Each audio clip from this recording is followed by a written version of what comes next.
Hello guys, how are you? Welcome back to your own YouTube channel, IELTS Updates and Recent Exams. For more updates related to our recent IELTS exam writing task topics, listening, reading, practice test on daily basis. Subscribe for more videos for everyday listening practice test. Join today to achieve your dream score. Please hit the like and subscribe button, press the bell icon for the upcoming notifications. Don't forget like, subscribe and share my YouTube channel and my Facebook page, IELTS Updates and Recent Exams. You'll hear a woman calling Laverton Arts Centre for some information. First, you have some time to look at questions 1 to 6.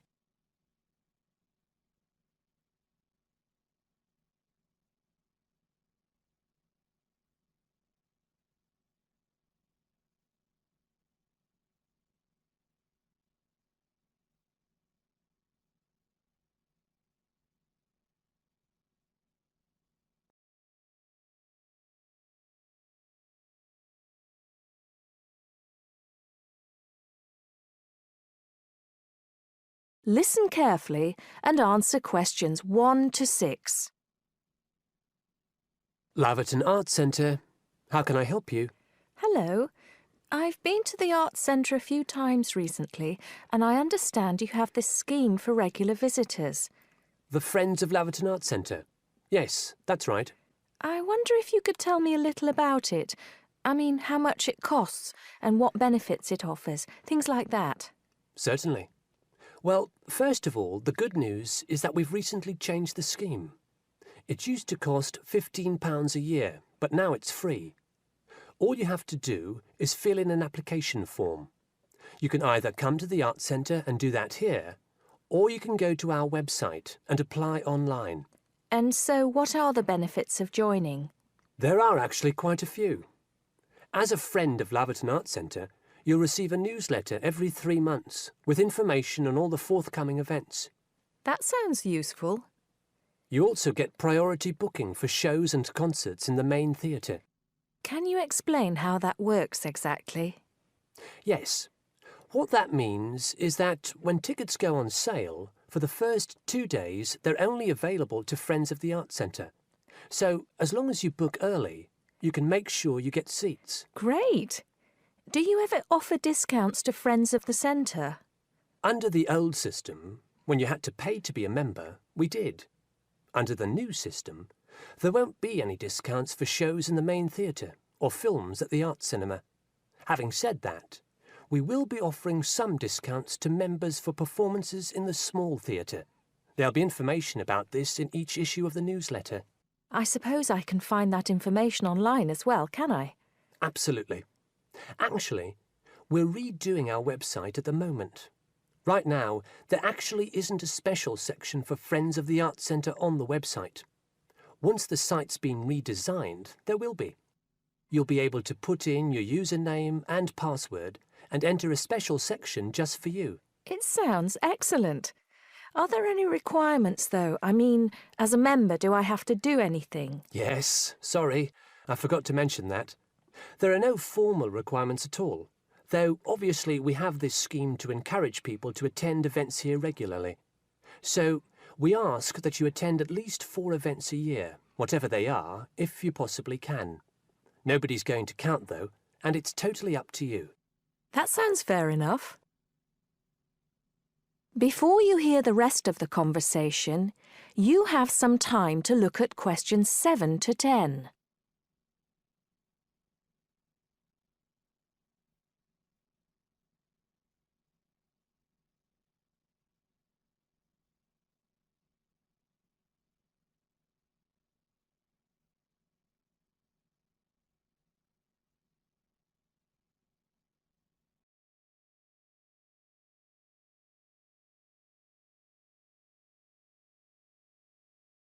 Now listen and answer questions 7 to 10. While you're here, we're actually conducting a short survey of people who phone up the Arts Centre. Would you mind if I asked you a few questions? It'll only take a couple of minutes. Sure, no problem. Thanks a lot. So, How many times have you visited Laverton Arts Centre in the last 6 months? Well, I've only lived in the area for the last 4 months, so not that many times. 3, I suppose. Yes, that's right. Fine. And how did you first find out about the Arts Centre? Let me think. Oh, yes, a friend invited me to a concert and I came with her. Have you ever seen a film at the Arts Cinema here? No, I haven't, to be honest. In fact, until you mentioned it earlier, I didn't realise you even had a cinema. One more question. If we offered a free tour of the Arts Centre, including things such as going backstage to look at the dressing rooms, would you be interested in going on it? Oh, yes, definitely. I think a tour like that would be very interesting. I'd even pay for it. That's great. Thank you very much for your time. Thank you. That is the end of part 1. You now have half a minute to check your answers.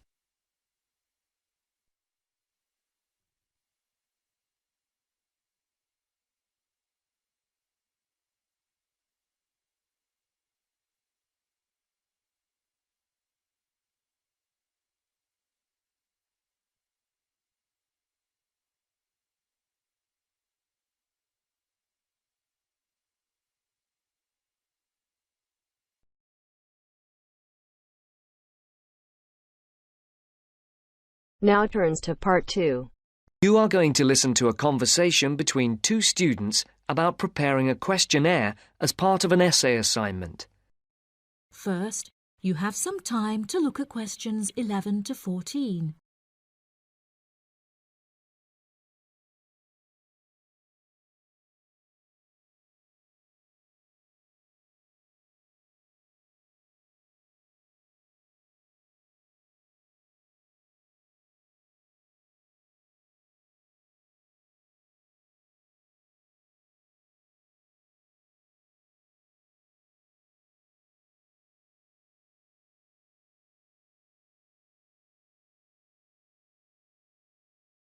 Now listen carefully and answer questions 11 to 14.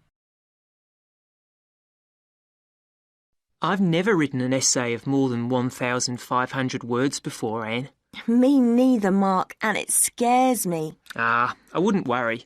We'll just have to pretend it's 4 essays of 1,500 words and join them together. It says here in the assignment notes Dr. Brightwell gave us that we're to write between 5,000 and 6,000 words on some aspect of students' attitudes, backed up by our own research, which we present in the form of tables, graphs, charts or whatever, and supported by reference to the list of books she gave us. Oh, I didn't realise there had been so many social science books written about students. Oh, yeah. There are a lot. And the questionnaire? Yes. We have to prepare a questionnaire to gather our own data for the graphs, etc., and hand it in to Dr. Brightwell in draft form in 2 weeks' time. 2 weeks? That's what she said, and what it says here. She says that it's better to have it checked before we go on to collect the information and start the writing. Suppose she's right. We'd better get started then. But she didn't say how we were going to put the questionnaire together. Does it say anything in the notes? Nope. It only says that we are limited to 4 sides of A4 and no more than 50 questions. If that's the case, it's not that bad. Before you hear the rest of the programme, you have some time to look at questions 15 to 20.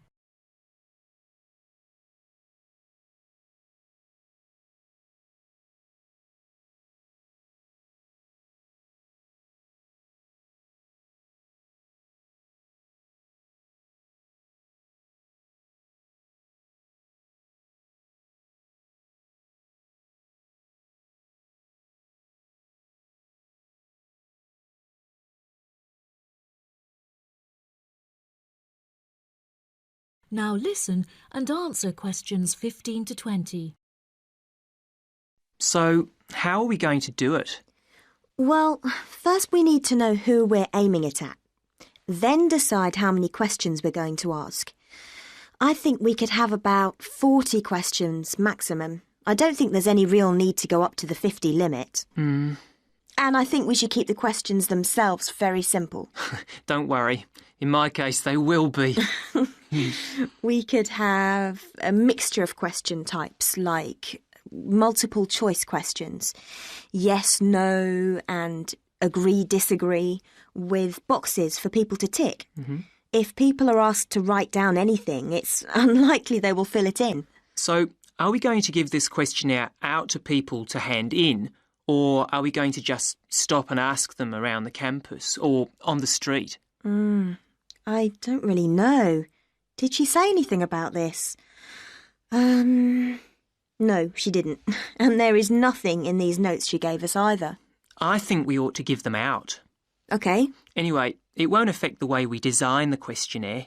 We're both doing it on different subjects, but there's nothing wrong with pooling our ideas about the mechanism of the questionnaire. No, none. What are you doing your project on? I've been thinking about doing something around the subject of how aware students are of world affairs. People think that we're all up to date, but I very much doubt it. It would also be interesting to compare students in different years. And you? I'm doing something on health and sport and whether students are more or less active since they came to university. Oh, sounds interesting. As the questionnaires can be anonymous, I'll fill in your first questionnaire for you. But I'm sure you won't be surprised by my answers. Somehow, I don't think so. I suggest we put together about 20 or 25 questions each and then meet tomorrow or the day after and compare them. Are you going to type yours up? Yeah, then I can come round to your place and we can work on them. You've got a laptop, haven't you? Yes, and I've got some new design software so we can play around with the layout. Brilliant. Are you any good at doing charts and things? I know how to do simple things on the computer, but we'll sort something out. OK. I feel much better about all this now. It doesn't seem quite as bad as I first thought. No, don't worry, we'll get it done. That is the end of part 2. You now have half a minute to check your answers.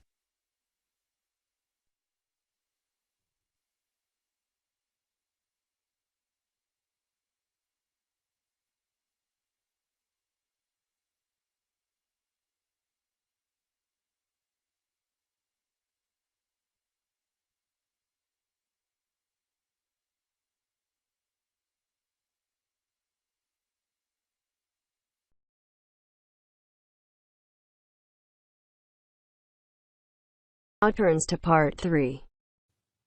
You will hear a student talking to her tutor about a presentation. First, you have some time to look at questions 21 to 23.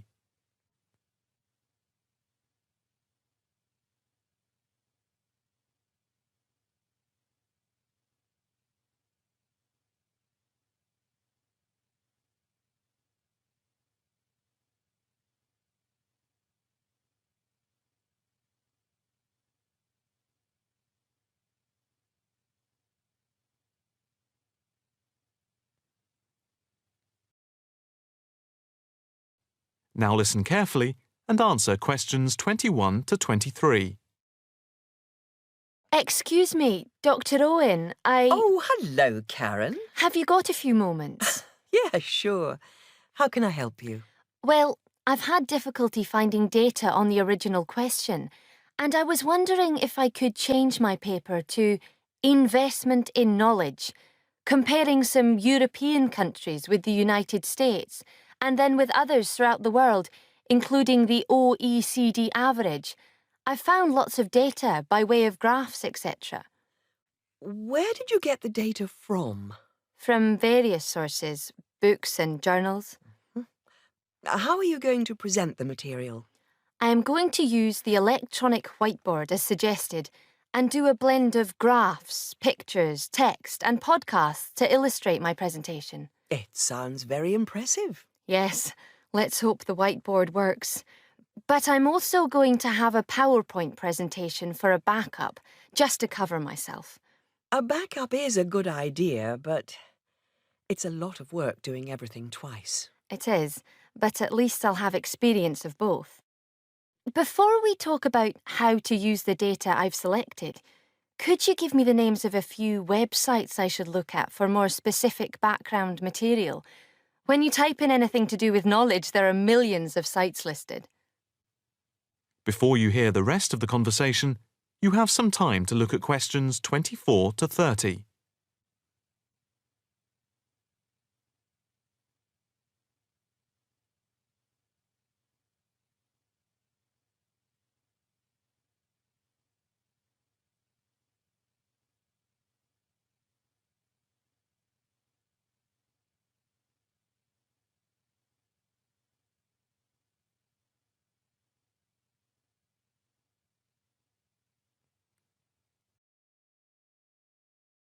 Now listen carefully and answer questions 24 to 30.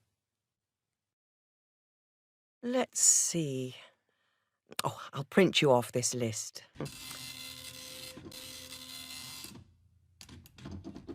Oh, there we go. Right.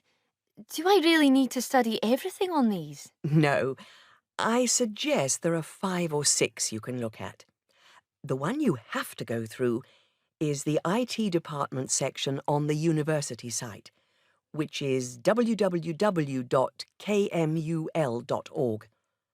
It has articles by all of us in the department and has links to useful information, so I think it is essential to look at this. OK, I've already been on it, but I'll tick that one as a must-read. And there's a site which is hosted by Pollock. It's investmentit.com. All you need to do is to skim the abstracts of the articles on the site. They'll give you a general idea about the effects of investment in knowledge. Yes, that sounds good. It cuts out having to read everything. What about this one? knowledgejournal.com. If I remember, it's not that useful. I would say that there are very few things that you need to read there. Then there's itknowledgereview.com. It's got loads of articles, but it's probably best just to read those that have come out in the last term or so. Do you have to subscribe? No, it's free from the university library. And another free journal online is itonline.com. I wouldn't say it's essential to read it, but it is beneficial. And so I think it is worth a look. If you think it's useful, there is no harm in looking at it. But nationalstatistics.com is worth looking at and trying out the links that it gives. I think these are probably enough to be getting on with. I think so. There's another thing I want to ask about. How much material should I use in my presentation? Avoid crowding the screen. If you have lots of information at one time, people will not be able to follow it and will just switch off. That's worth remembering. I've been in lectures where there was too much detail on the screen and it was impossible to read quickly. But what about visuals? Do you think it's okay to mix visuals and text? Visuals are very useful, but they must be relevant, or else people will get confused about what they mean and why they are there, and they won't pay attention to what you are saying. So be careful. From what I can see, you have the makings of a very good presentation. Thank you. That is the end of part 3. You now have half a minute to check your answers.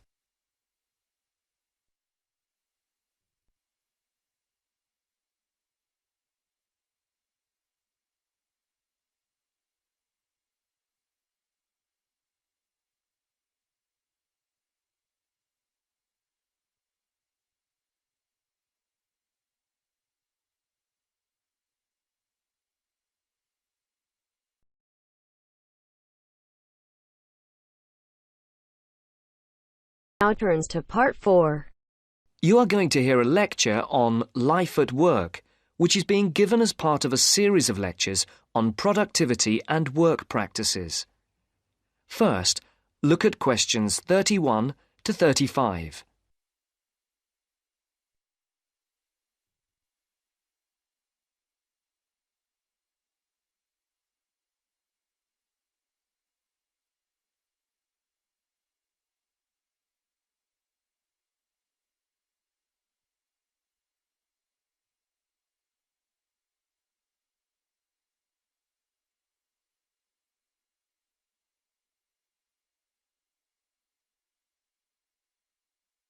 As you can see, there are 4 alternative answers, A, B, C and D, for each question. Decide which alternative is the most suitable answer and circle the correct letter. Good afternoon. My name is Dr. Charles Butt, and I shall be giving you a series of lectures on productivity and work practices over the coming weeks. There will be 10 lectures in the mornings as part of this course, and in addition there will be 3 lectures in the evenings from 6 to 8, which will be given by outside speakers. I would like first to look at a recent report on life at work. The report shows that the average British worker takes less than half an hour for lunch, 27 minutes to be precise, and that sick leave is on the increase. The drop in the length of time spent on lunch was 9 minutes when compared to last year, down from 36 minutes. According to the report, this is the first time that the average lunch break has fallen below half an hour. As regards sick leave, you can see that the average figure is 10 days per year. That's up by 1 day in 2002 compared to 2001. While physical illness was given as the most common reason for absence in the case of non-manual workers, stress was the most common cause of long-term absence. It's worth noting here that 9 out of 10 workers claim that stress is a problem in their organisation, and that 8 out of 10 bosses are feeling more stressed than ever before. I would just like to say here that we will be looking at the stress in work and study at a later date, and we'll be looking particularly at ways of dealing with it in studying, particularly for exams. You can see from the calendar that Professor Appleyard will be giving a lecture on this topic the week after next. The report also says that just below 50% of workers claim that they were taking less time off for holidays than they were entitled to. I'm not sure that this will be believed by the employers. Previous surveys have suggested that about 1/3 of days that have been taken by workers as days off sick were regarded by bosses as not being the result of genuine illness. Some more hard data is required to corroborate both these claims. Before the speaker continues, look at questions 36 to 40.